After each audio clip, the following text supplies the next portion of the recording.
द्वारिका में रहकर कृष्ण ने सुखपूर्वक जीवन बिताया। यहीं रहकर उन्होंने हस्तिनापुर की राजनीति में अपनी गतिविधियां बढ़ाई और 8 स्त्रियों से विवाह कर एक नए कुल और साम्राज्य की स्थापना की। द्वारिका वैकुंठ के समान थी।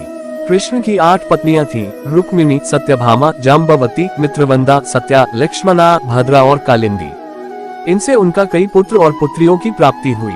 इसके बाद कृष्ण ने भौमासुर, नरकासुर द्वारा बंधक बनाई गई लगभग 16,000 स्त्रियों को मुक्त कराकर उन्हें द्वारिका में शरण दी। नरकासुर प्रागज्योतिषपुर का दैत्यराज था जिसने इंद्र को हराकर उनको उनकी नगरी से बाहर निकाल दिया था।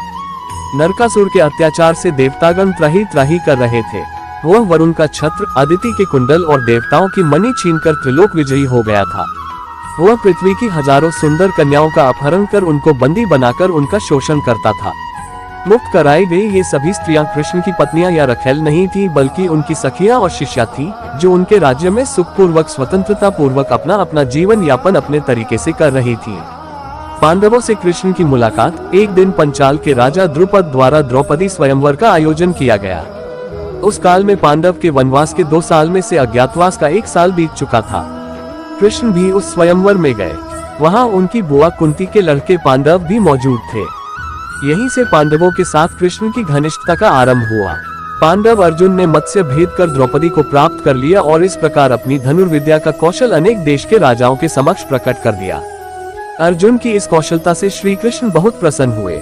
वहीं उन्होंने पांडवों से मित्रता बढ़ाई और वनवास की समाप्ति के बाद वे पांडवों के साथ हस्तिनापुर पहुंचे।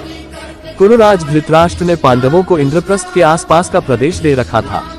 पांडवों ने कृष्ण के द्वारका निर्माण संबंधी अनुभव का लाभ उठाया। उनकी सहायता से उन्होंने भी जंगल के एक भाग को साफ कराकर इंद्रप्रस्थ नगर को अच्छे और सुंदर ढंग से बसाया। इसके बाद कृष्ण द्वारका लौट गए। फिर एक दिन अर्जुन तीर्थाटन के दौरान द्वारिका पहुंच गए। वहां कृष्ण की बहन सुभद्रा को देखकर वे मोहित हो गए।